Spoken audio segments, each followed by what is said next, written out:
you know? That he gave it his head, man. Yeah.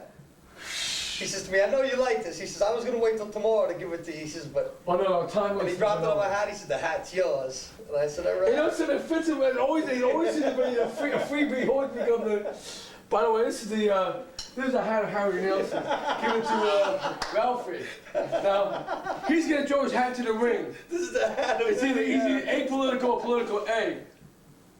And this is the ring that Harry Nelson. This is party animal hat, man. Tell him Now, about Ralphie, carrot cake. now this is It's a dead ringer. well, he got Harry just by the hand. I got a Harry hat on. A record that he liked. And John picked up a bunch of records that he liked. And they got back in the car and they were going down the road and they had a record player in the back of the car. A record player? Yeah. Did I take one? John created the first record player in a car. Yeah, he's one in a good. Rolls Royce, but this wasn't a Rolls, this was something else. Anyway, Harry puts his record on, and he starts playing it, and John says, ah. And he pulls the record off the turntable and throws it out the window. So Harry takes all John's records and throws them out the window. So 10 years later, Harry's in LA, and a girl comes up to him and he says, you know, it was amazing, but I'll never forget it in my life. I was walking down the street, and you and John Lennon were throwing albums out a window of the car. Wow, my God. Small And world, he was like, wow, yeah, you know, imagine that. But she, you know, they were the only ones that would know about the incident, and then here it is, she says to him, you know, I'll never forget it the rest of my life. You and John Lennon were throwing albums, you know? Well, something I irony about the people is the fact that they did what they did. If we didn't get blown away, we're going to get assassinated. They'd be still living. Now, 4 Beatles of the extreme, of the extreme, of the extreme. So you see what I'm saying? Nobody committing suicide. Close to going to over the fast lane line, but never crossing it. Got with the government went as far as I had to go, and they withdrew. They did not keep on hacking it. They went back to their private life. But the energy being so strong was still a threat, even if they withdrew. And the most important thing, all the friends around him. David Peel, with John Lennon, Harry Nilsson, Jerry Rubin, Abby Hoffman, Bobby Seale, Ed Sanders and the Fugs, Allen Ginsberg. We're going to the extremes of the radical left. And here's a guy from England who was much as civil rights in America as we were the Beatles. It was water, oceans apart. The point I'm saying now, to go through all that pressure from the government, drugs, partying, politics, Yoko Ono being the extreme she was, married to the person extreme, while there was another wife alive, and be able to go through the California scene of the extreme, and come back and still living in Dakota, short of being shot to death, will probably survive to this day and die of old age. I mean, this is the equivalent of the Green Beret, or Special Forces of rock and roll, the Beatles. And the people around them who survived were also the same. And that's the thing, when people like Brian Epstein were very weak, they got blown away, man.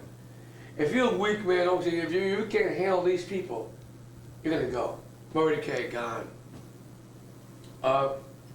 It's like the same way as Presley. Presley could go so far, and he blew himself away. Nobody blew off them.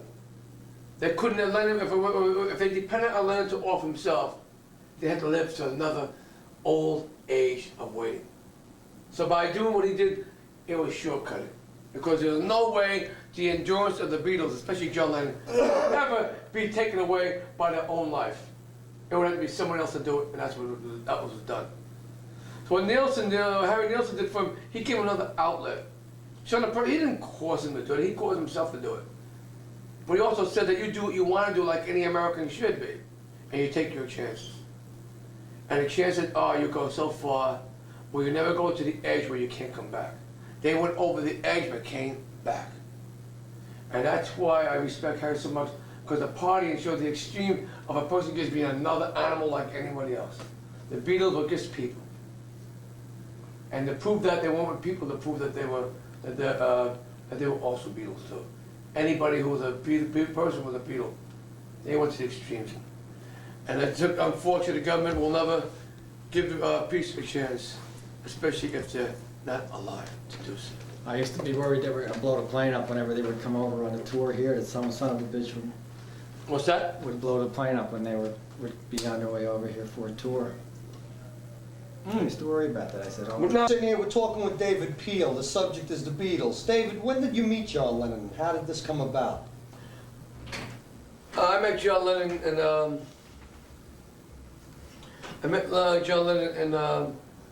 the East Village on St. Mark's Place, 1971 in the springtime. And how did this come about? Howard Smith, a friend of mine, well, one of my band members introduced me to, told me about Lennon being on St. Mark's Place. He went to the Limbo clothes shop on St. Mark's and 2nd and 3rd Avenue, between 2nd and 3rd. And from there, Howard, I introduced myself to John and Yoko first, and they were not impressed. Howard Smith from the Village Voice, who was their escort, reintroduced me to John and Yoko as a cultural East Village hero. Okay, you were, I read in numerous articles that you were John Lennon's favorite street singer. Well, he came to Washington Square Park to see me that next Sunday, that following Sunday in the spring. And I started singing the marijuana songs, Hit Me from New York City, the Pope Smokes Dope. We got turned on to that very much. He Okay. liked that song. And so the thing I'm saying right now, he started smiling. I knew it was acknowledged, and I took it from that point on as an introduction. Okay, I know that he must have dug what he's seen because I wasn't fortunate enough to see it in person, but I've seen videotapes of you playing with John. So he actually took you on as a band member. Where's that picture? Where's my picture? And then not only did we play, we hung out together when it had to be. I take this picture, for example, here. That's me, that's Yoko, that's John. Okay, where was that at? And this is in San Francisco, California, at the Stanford Court on Nob Hill, or Snob Hill.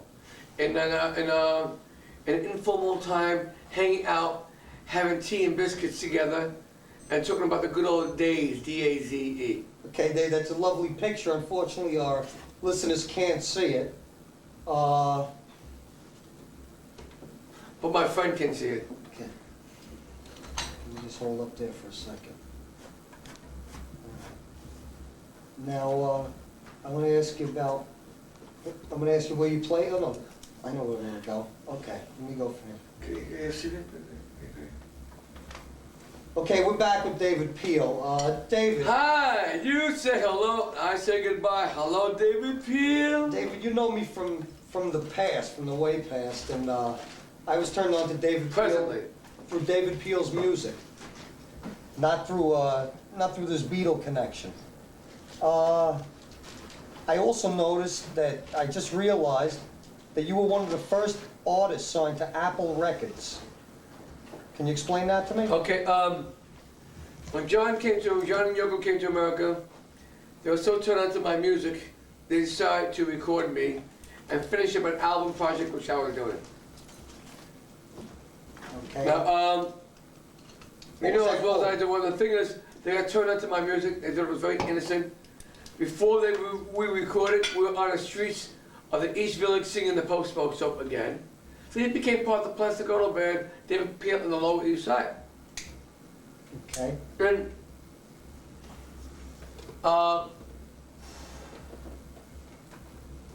yeah, sure. Let me just. You need an ashtray? What's on right next? Thanks, Emily. Okay. Wait a minute. Okay, now, the thing is, the magic of not knowing is, it isn't the fact that knowing John Lennon was so important. It was very important. But just as equally important was what I learned with John Lennon and his family and Yoko Ono. What I learned very much was to keep an open mind. Necessarily open up, an open mind opens up the conscience.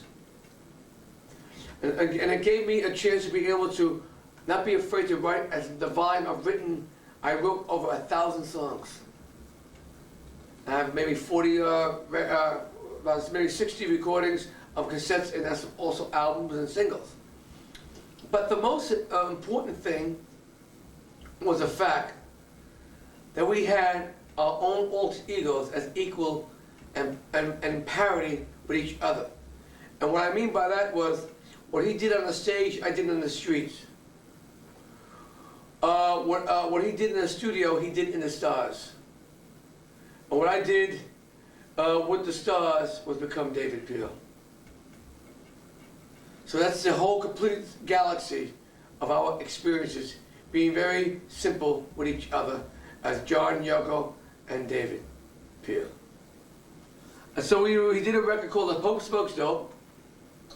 He produced that, didn't he? He produced me, so did Yoko Ono. John and Yoko produced my record on Apple. When the first one we recorded. Then he had Elvis Memory after that. And he says to me one time when I was at his house on Bank Street, he says, David, many bands, there are many bands in this world. Very few ever make it. And the reason why they don't make it because they lack personality. But you, David, have personality. David, without a doubt, I have to agree with John. You do have personality. Thank you. That was David Peel. We'll be back after this message. Good. Yeah, that's cool. That's really cool. Good. Day after day. What's the guitar? Get to experience a good awakening, or a good awakening of realizing that for the first time he realized I was on Apple Records. Yeah, really? So in other words, he saw the lives of David Peel, the marijuana years, the hempster, and also the Apple recording artist. David, let me see. No difference in my lifestyle, is it? Not at all. David, I'd like to ask you, maybe for those who aren't familiar with your music and weren't around in the 60s and are listening in, can you give them a little taste of where you were and what you were about? Hey, this bud's for you, and I mean it. King of puns, huh? Wait. Let me get my guitar pick first. There should be picks right on the table there. Right behind you. See 'em? During that commercial break, I influenced him a little bit to give us a taste of what he did back in the 60s. Take it away, Dave.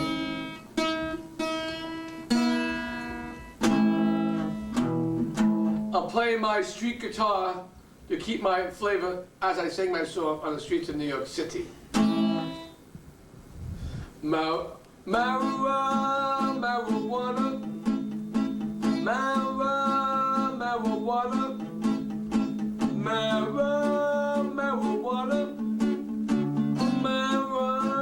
marijuana. I like marijuana, you like marijuana, we like marijuana too. Marijuana. I wanna be a hippie and I wanna get stoned. Oh, marijuana. It's my life, I do what I want. Marijuana. It's your life, do what you want. Marijuana. I want to smoke pot, I want to smoke a lot. But here comes my father, the marijuana cop. Marijuana. Marijuana. Marijuana. Marijuana.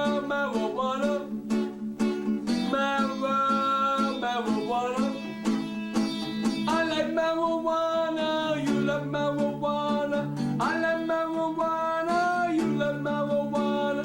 I love marijuana, you love marijuana. We love marijuana too. Hi. Thanks a lot, Dave. Thank you very Thank you much. man. That was David Peel, and we'll be back right after word from our sponsor. What's it gonna be? It would be you'll be turning, you'll be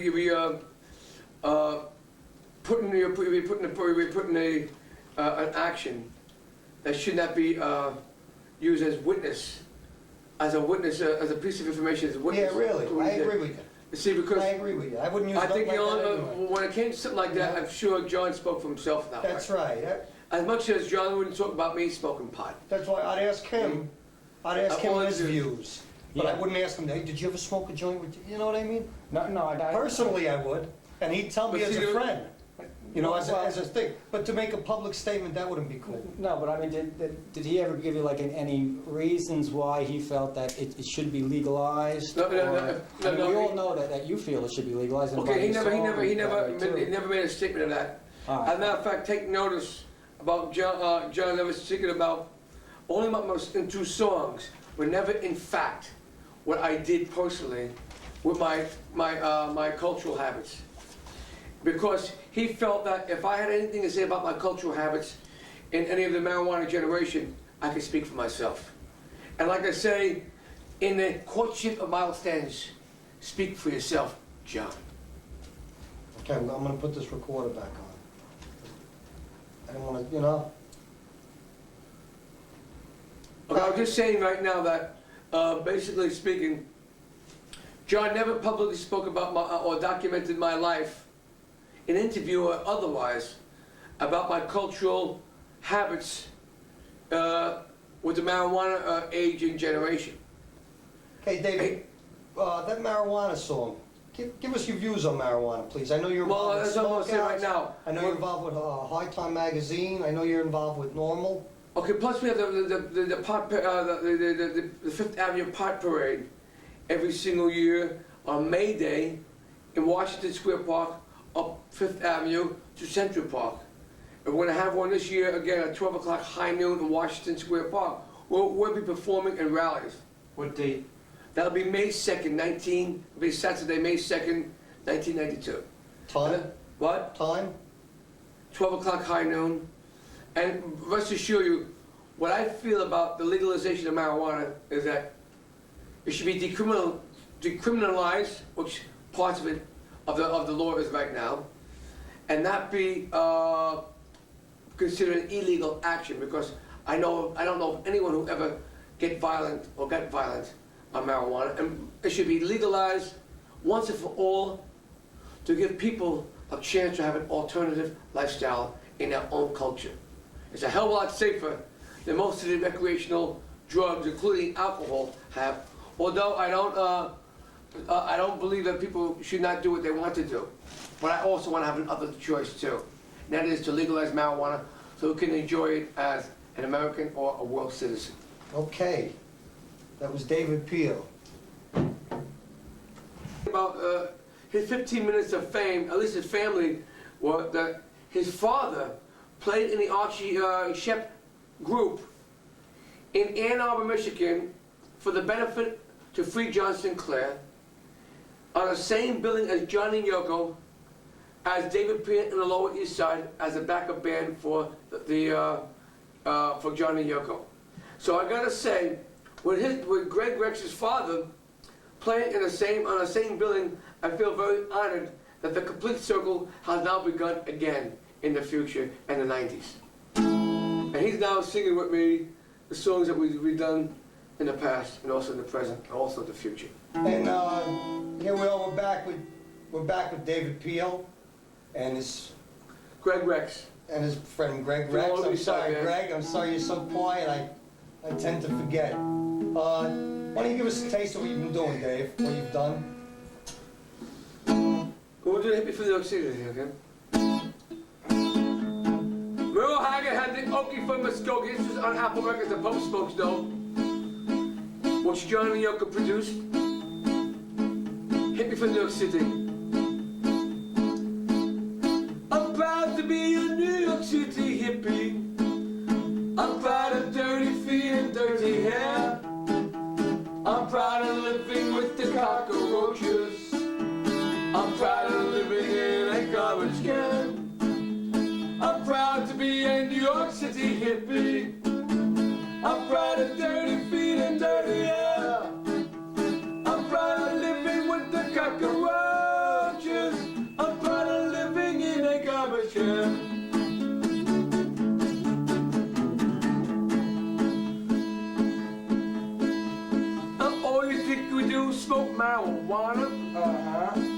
All you think we do is burn your flags. Oh, yeah. You are just a bunch of crazy rednecks. We don't listen to a bunch of drags. We hate to go to work, we live on welfare. We like to have ourselves another ball. We hate your barn, your dances, and your moonshine. We like to have you up against the wall. We want to warn you squares and all you rednecks. If you hate the hippies from New York, we'll unify the hippies from the country.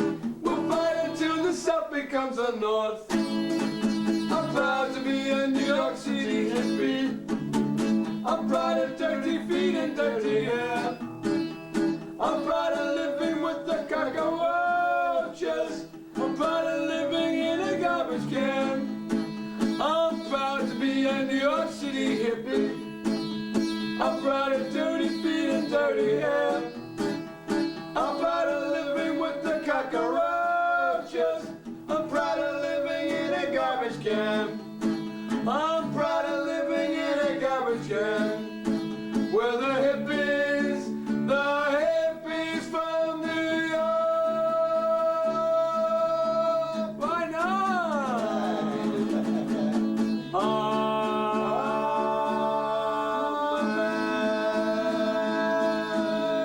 Yeah. Thank you very much, Dave. Yeah. Right. Thank you. I'm fond of that album, Having Marijuana, that I keep bringing up. I know it's a Hippies from New York, but I'm fond of that album. Mother's Day. Happy Mother's Day. I am today. We can't, you know, I'd really like I was going to get home. I'd really like him to hear Up Against the Wall, but I'm afraid No, we we can't. can't use that on the air, Dave. No, We have a we're lot going of to get close to it though. Happy Mother's Day. Happy Mother's Day. I am your son, I am a runaway. Living on the east side, always getting stoned, always getting high. I'm glad I'm not home. La la la la la, la la la la la, la la la la la, la la la la, la la la la la, la la la la, la la la la. Happy Father's Day, Happy Father's Day. I am your son, I am a runaway. Never give a reason, never give a damn. Send me to the army for my Uncle Sam. La la la la, la la la la la, la la la la la, la la la la, la la la la la la la. Here's the Beatles, 1992, with all the beautiful equipment from the old days, and you see pearl drums. Okay. Right? Wearing your glasses. Wearing your glasses. We'll get this some pictures. See you now.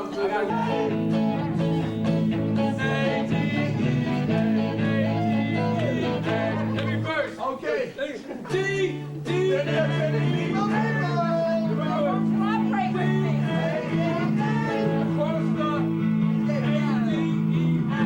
The first is D-A-E-A. Okay. Folks, don't.